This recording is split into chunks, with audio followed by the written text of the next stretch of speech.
সব অংশ নেয়া, সব যাতায়াত, সেই সকল চাওয়া পাওয়ার ঊর্ধ্বে তিনি এখন অবস্থান করছেন। তার জন্য শুধুই দেশবাসীর পক্ষ থেকে দেওয়া, এবং যেহেতু রাষ্ট্রীয় শোক চলমান রয়েছে এবং এটি আরও 2 দিন চলমান থাকবে, কাজেই এই শোকের সঙ্গে সঙ্গে নিশ্চয়ই তার প্রতি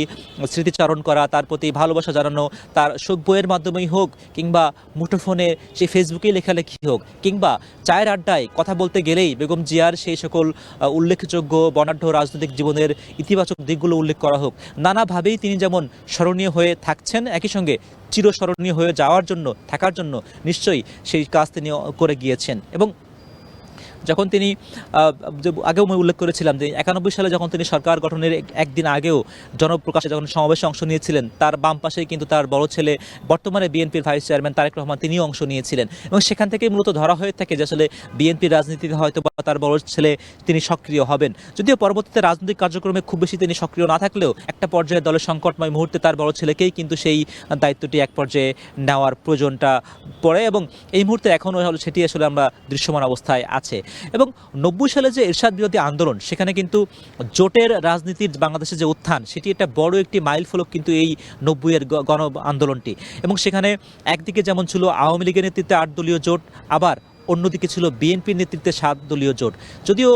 বাম ঘরানা দলগুলো সমন্বয়ে 5 দলীয় জোটও সে সময় ছিল, তবে গুরুত্বপূর্ণ ভূমিকা কিন্তু সেই 8 দলীয় জোট এবং বিএনপির নেতৃত্বে 7 দলীয় জোট, তাদের ভূমিকায় কিন্তু মুখ্য হিসেবে দেখা হয়। এবং 7 দলীয় জোটের পক্ষ থেকে যে সকল রাজনৈতিক কর্মসূচিগুলো, বিশেষ করে এরশাদ সরকারের পতনের জন্য যে আন্দোলনগুলো, সেগুলো যখন চূড়ান্ত পর্যায়ে যখন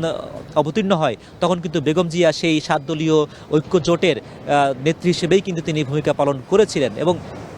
তার পরবর্তীতেই সেই যে নির্বাচনটি হয়, সেই নির্বাচনেও কিন্তু জনগণ তাকেই বেছে নিয়েছিলেন সরকার প্রধান হিসেবে, তার দলকেই বেছে নিয়েছিলেন এই সরকার গঠনের জন্য। এবং যখন 1999 সালে যখন জাতীয় পার্টির সেই সময়কার চেয়ারম্যান এবং যার 91-এ যার পতন হয়েছিল, সেই এইচ.এম. এরশাদ, তার নেতৃত্বে যখন